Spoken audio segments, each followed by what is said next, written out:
Hello, welcome to the second part of the discussion where we were discussing the essay Genealogies of Indian Literature by P.P. Ravindran. And in the last video, we were discussing about the nationalist movement and how the Indian English novels were crucial in establishing and promoting the concept of nationhood and identifying national themes. So, again, we were talking about how the colonial ideology was influenced when it came to documenting and studying Indian literature.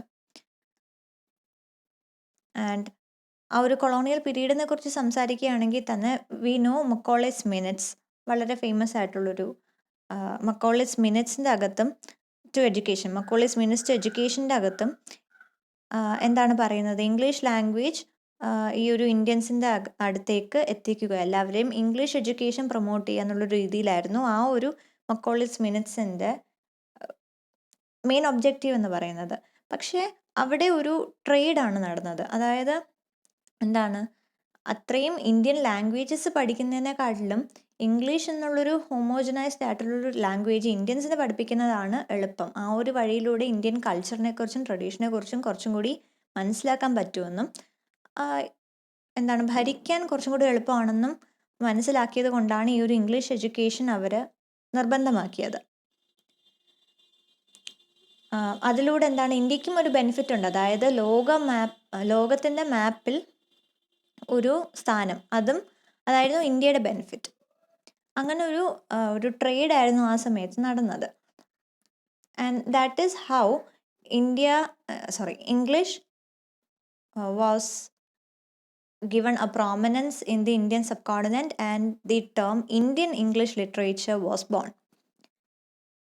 But after that, many Indians wanted to promote the regional language, wanted to promote their Indianness, and they chose to reject the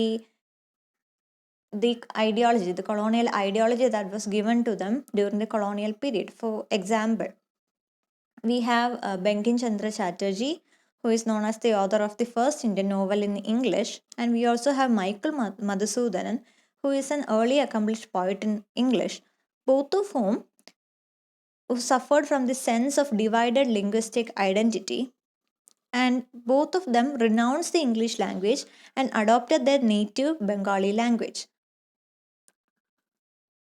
So that was a creative expression in the 19th century. അതായത് English ideology കൊണ്ട്, ഞാൻ നേരത്തെ പറഞ്ഞു എങ്ങനെയാണ് എഴുത്തുകാർ കൂടുതലും regional language promote ചെയ്യുന്നതിന് പകരം കൂടുതൽ ഓഡിയൻസിന് വേണ്ടിക്കും കൂടുതൽ പോപ്പുലാരിറ്റിക്ക് വേണ്ടിക്കും ഇംഗ്ലീഷ് ഭാഷയിൽ വർക്ക്സ് എഴുതാൻ തുടങ്ങിയത് എങ്ങനെയാണെന്ന്. അപ്പോൾ അത് ഒരു ഡിവൈഡഡ് ലിംഗ്വിസ്റ്റിക് ഐഡൻറ്റിറ്റിയാണ്. കാരണം ഒരു ഇന്ത്യൻ ആയിട്ട് കൂടി വേറൊരു ഫോറിൻ ലാംഗ്വേജിൽ എഴുതുന്നതിൽ തെറ്റുണ്ടെന്ന് നമുക്ക് പറയാൻ പറ്റില്ല. പക്ഷെ അത് സ്വന്തം റീജിയണൽ ലാംഗ്വേജ് മറന്നുകൊണ്ടുള്ളൊരു ഒരു ശ്രമം വേണമോ എന്നാണ് അവിടുത്തെ ഒരു ക്വസ്റ്റ്യൻ. അപ്പോൾ ബങ്കിം ചന്ദ്ര ചാറ്റർജിയും മൈക്കിൾ മധുസൂദനും ഒരു എക്സാമ്പിളാണ്. അതായത് എങ്ങനെയാണ് റീജിയണൽ ലാംഗ്വേജ് പ്രൊമോട്ട് ചെയ്യേണ്ടത് എന്ന് അവരാണ് കാണിച്ചു കൊടുത്തത് by rejecting the English language and writing in their native Bengali mother tongue. So that is why Aijaz Ahmad, one of the most outspoken critics of English language, talks about how English is now, for better or for worse, one of the Indian language itself. Due to the contribution of Macaulay's Minister to Education, English has now more or less become an Indian language itself, because a lot of writers are choosing to write in English rather than their regional language for a wider audience and more popularity. But the thing about this Anglophone literature of India, that is the thing about Indian English writing, is that it really has no tradition to speak of, no literary historical genealogy or movement that is connected with its evolution or sense of self. And we have another reference to A.K. Mehrotra, who observes that Indian literature is piecemeal and dragged, and one whose writers have seldom acknowledged each other's presence. ഒരുപക്ഷെ Indian ലിറ്ററേച്ചറിൻ്റെ ഒരു development ഇത്രയും ഒരു ഡെവലപ്മെൻറ്റിന് scope ഉണ്ടായിട്ട് കൂടി എന്തുകൊണ്ട് Indian literature എന്നുള്ളൊരു കാര്യം ഇപ്പോഴും ഫ്രാഗ്മെൻറ്റഡ് ആയിട്ട് നിൽക്കുന്നു എന്ന് ചോദിക്കുകയാണെങ്കിൽ അതിൻ്റെ മെയിൻ ഒരു കാരണം റൈറ്റേഴ്സ് തന്നെയാണ്. കാരണം ഒന്ന്, അവർ റീജിയണൽ ലാംഗ്വേജ് പ്രൊമോട്ട് ചെയ്യുന്നതിന് പകരം ഫോറിൻ ലാംഗ്വേജ് അഡോപ്റ്റ് ചെയ്യാൻ ശ്രമിക്കുന്നു, അതിലാണ് കൂടുതൽ എഴുതുന്നത്. രണ്ടാമത്തെ കാര്യം, പരസ്പരം അവർ പ്രൊമോട്ട് ചെയ്യുന്നില്ല. അതായത് ഒരു റീജിയണൽ ലാംഗ്വേജിൽ എഴുതുന്ന ഒരു എഴുത്തുകാരനെ പോലും ബാക്കിയുള്ളൊരു എഴുത്തുകാർ അത് സപ്പോർട്ട് ചെയ്യുന്നില്ല, അല്ലെങ്കിൽ അത് പ്രൊമോട്ട് ചെയ്യുന്നില്ല. അപ്പോൾ അവിടെയും ഒരു ഡിസ്പാരിറ്റി ഉണ്ട്. അതുകൊണ്ടായിരിക്കാം ഇന്ത്യൻ ലിറ്ററേച്ചർ ഇത്രയും ഫ്രാഗ്മെൻറ്റഡ് ആയിട്ടിരിക്കാൻ കാരണമെന്നാണ് എ കെ മെഹ്റോത്ര പറയുന്നത്.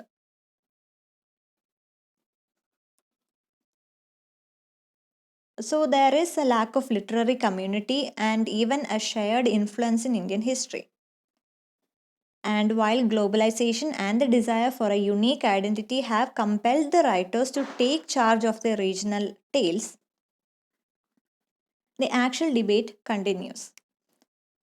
That is, despite its modernization, Indian literature is quite a controversial term. We don't exactly know the definition of Indian literature or what it consists of. And the main reason is because India is a polyglot, multilingual society where people's identities are multi-layered. Our daily activities and even our profession are influenced by our religion, our caste, and other social constructs. And this is also seen in the language and customs as well.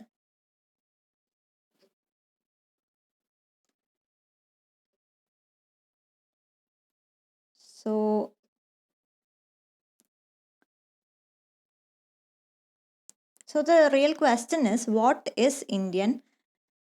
Because in a world where Indian identity is in question, how can we possibly define Indian literature? And to take an example, in one of Raja Rao's essay, he mentions the difficulties of writing in English, which is an alien language to him, and the extent to which an author can effectively communicate the implication vary from author to author. So that is the thing. Even when we talk about how English language has a wider audience, it is more popular and more universal, it is at the end of the day a foreign language which is not our mother tongue. And no matter how fluent we are, no matter how much of an expert we are in that language, there is bound to have some sort of a misunderstanding or misinterpretation of the language. It still is at the end of the day an alien language for us, which we had to learn, which is not easy for us like our mother tongue. So that is the problem. It is not to invent an Indian literature, but it is the importance is to understand what is Indian literature.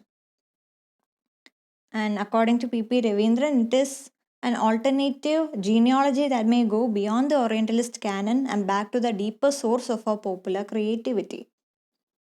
അതായത് Indian ലിറ്ററേച്ചറിൻ്റെ തുടക്കം എന്ന് പറയുന്നത് നമ്മൾക്ക് ഏറ്റവും കൂടുതൽ documentation വന്നത് colonial പീരീഡിലായതുകൊണ്ട് തന്നെ നമ്മൾ അതാണ് ഒരു ബിഗിനിങ് ആയിട്ട് പറയുന്നത്. പക്ഷേ അതല്ല, അതിന് മുമ്പേ വർക്ക്സ് എഴുതപ്പെട്ടിട്ടുണ്ട്. അതിൻ്റെ ഒരു ജീനിയോളജി എന്ന് പറയുന്നത് അതിന് മുമ്പേ ഉണ്ടെന്നൊരു കാര്യം നമുക്കറിയാം. So that is what he is saying. As Indian scholars they should take up this research. അതായത് ഓറിയൻ്റലിസ്റ്റും ഇൻഡോളജിസ്റ്റും പറഞ്ഞു വെച്ചിട്ടുള്ള റിസർച്ചസ് മാത്രം അത് മാത്രം ഒരു ഗൈഡ് ലൈൻ ആയിട്ട് വെക്കാതെ, അല്ലെങ്കിൽ ഇംഗ്ലീഷ് പോലത്തുള്ളൊരു ഫോറിൻ ലാംഗ്വേജ് ഒരു മീഡിയമായിട്ട് വെക്കാതെ, കൊളോണിയൽ പീരീഡിന് മുമ്പേ ഉള്ളൊരു ഡെവലപ്മെൻറ്റ്, ആ ഒരു ജീനോളജി ട്രേസ് ചെയ്യുക, റിസർച്ച് ചെയ്യുക. എന്നാൽ മാത്രമേ ഇന്ത്യൻ ലിറ്ററേച്ചർ എന്താണെന്നുള്ളൊരു ഐഡിയ നമുക്ക് ഒരു പക്ഷേ ടു എ സർട്ടൻ എക്സ്റ്റെൻറ്റ് ആ ഒരു ഐഡിയ നമുക്ക് മനസ്സിലാക്കാൻ പറ്റത്തുള്ളൂ. That is the main idea of the essay. So hope this was useful. And if you have anything more to add, please do so in the comment section and like the video if you think this was good enough interpretation of the essay. And subscribe my channel if you haven't already for more content. Thank you.